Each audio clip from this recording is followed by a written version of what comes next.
menjawab menuju keluarga sakinah mawaddah warahmah dan maslahah. Saya Mama Sofi. Saya Bapak Said.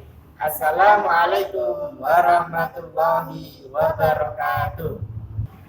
Sahabat pemirsa dimanapun Anda berada yang berbahagia, terima kasih telah menyaksikan isi bertanya dan soal menjawab. Di sini kami akan membahas tentang bekal-bekal pernikahan bersama Bapak Said. Sahabat pemirsa dimanapun Anda berada yang berbahagia, seringkali kita mendengar pertanyaan di masyarakat. Kapan menikah? Sudah punya calon belum? Calon seperti apa yang dicari? Nah, ketika kita memutuskan menikah karena sesuatu hal atau karena tekanan sosial, apakah itu sudah sesuai dengan maksud dari tujuan menikah, Pak? Sahabat pemirsa dimanapun Anda berada yang berbahagia, pernikahan merupakan momen yang penting dan spesial di dalam lintasan hidup manusia. Pernikahan merupakan ikatan wali, itu ikatan yang kokoh yang terikat oleh tiga hal. Yang pertama adalah sakinah, ketenangan dan kenyamanan baik lahir maupun batin. Yang kedua adalah mawaddah, yaitu cinta. Dan yang ketiga yaitu rahmah, kasih sayang. Pernikahan yang the best of the best, yaitu pernikahan yang memiliki tujuan-tujuan atau maksud. Sebagaimana dawuhnya Kiai Haji Khalil Bangkalan dalam kitab As-Silah fi Bayan Nikah, beliau menjelaskan al-maksudu minhu al-istimta'u bil mar'ah sholihah wa ghadul basari amma la yahillu an-nadhar wal waladus sholih yad'una. Maksud dari pernikahan yaitu bersenang-senang, berbahagia dengan pasangannya yang baik, yang jamilah atau yang jamil, baik secara akhlak maupun baik secara agama. Yang kedua, menundukkan pandangan, menahan pandangan dari hal-hal yang tidak dibolehkan. Jangan sampai setelah menikah pandangannya masih ke kanan, ke kiri, atau bahasa yang biasanya ada itu rumput tetangga lebih hijau, akhirnya dipandang terus gitu. Itu bukan tujuan pernikahan. Dan yang ketiga adalah melahirkan generasi anak yang soleh sehingga mampu untuk mendoakan kedua orang tuanya. Di lain itu, di dalam kitab Ihya Ulumuddin, Imam Al-Ghazali menyatakan bahwa tujuan atau maksud dari nikah itu juga ada tiga. Yang pertama, lillahi ta'ala atau ibadah kepada Allah. Nikah niatnya ibadah kepada Allah Subhanahu wa ta'ala. Yang kedua, taksirul asir, yaitu memperbanyak keturunan atau keluarga. Dan yang ketiga yaitu thalabus syafa'ah, meminta syafaat kepada anak.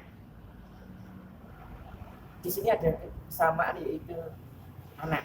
Maka anak yang soleh terlahir dari bapak ibu yang baik dan soleh. Maka perbaikilah diri menuju kesolehan bersama. Bekal apa saja yang perlu dipersiapkan oleh seseorang sebelum memutuskan untuk menikah? Pernikahan adalah perjalanan bahtera yang panjang, penuh dengan terpaan badai, gelombang, angin, bahkan panas dan hujan. Oleh karena itu, untuk mengatasi masalah itu harus dipersiapkan dengan sebaik-baiknya.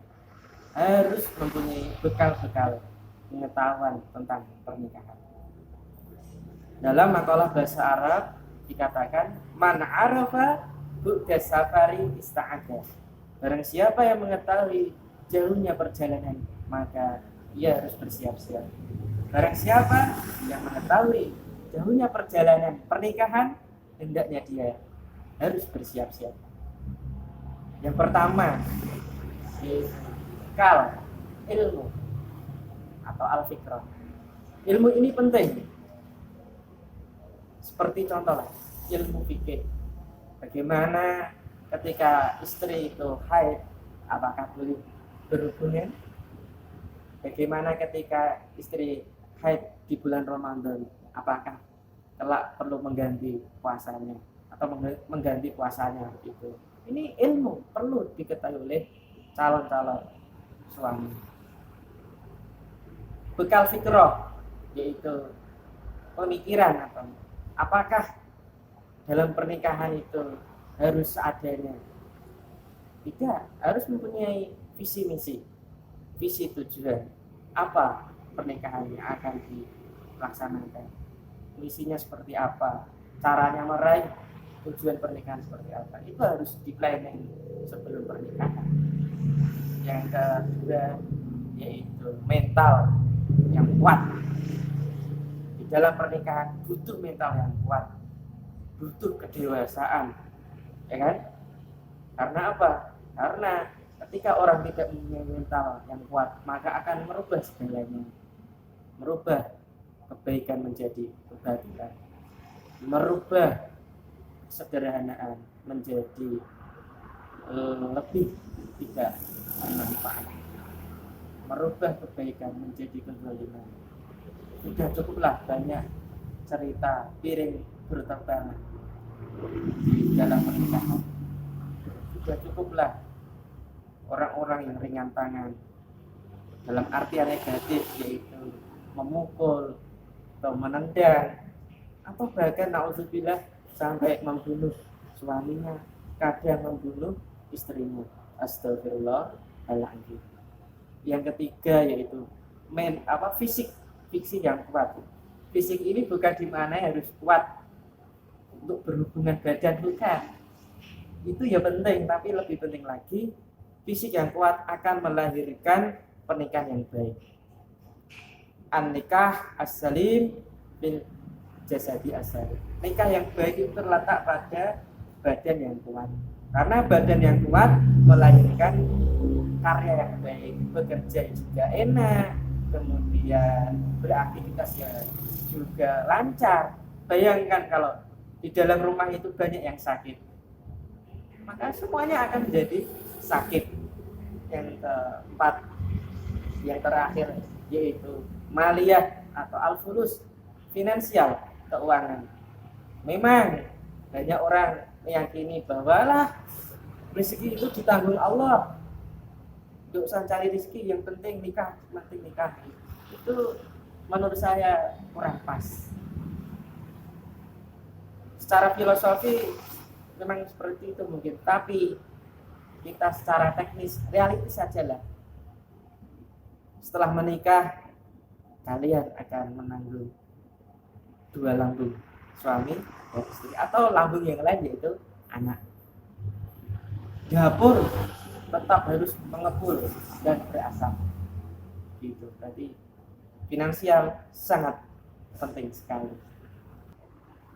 Adakah nasihat dari ulama untuk membentuk keluarga yang diridhoi oleh Allah Subhanahu wa Ta'ala?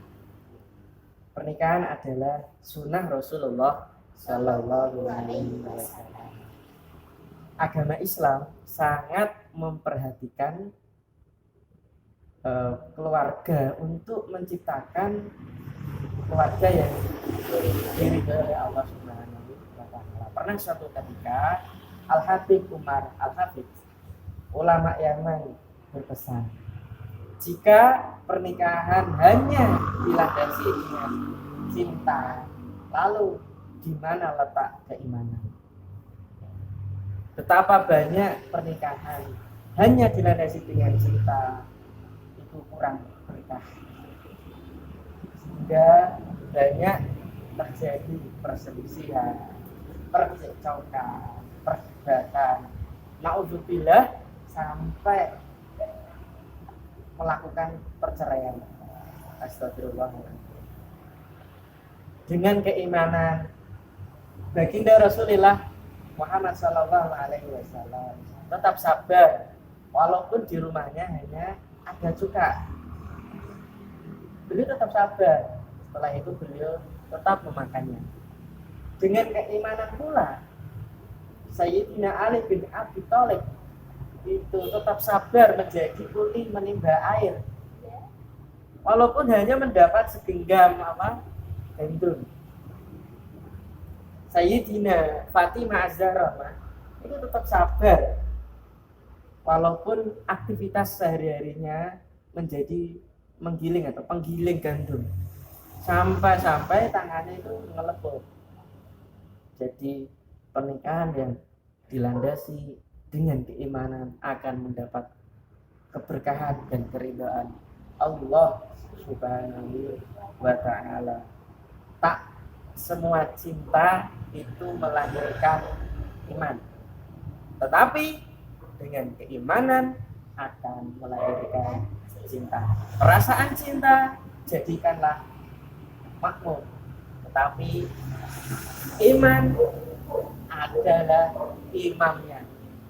Terakhir, pernikahan harus dilandasi dengan keimanan yang kokoh dan kuat. Itu akan membentuk keluarga yang diridhoi oleh Allah Subhanahu wa taala. Mudah-mudahan ini bermanfaat. Mudah-mudahan pemirsa yang ada di rumah kelak dan yang hari ini sudah menikah keluarganya diridhoi oleh Allah Subhanahu wa taala. Amin ya rabbal alamin. Sahabat pemirsa dimanapun Anda berada yang berbahagia, terima kasih telah menyaksikan isi bertanya dan Suami menjawab. Sampai ketemu lagi di episode berikutnya. Wassalamualaikum warahmatullahi wabarakatuh.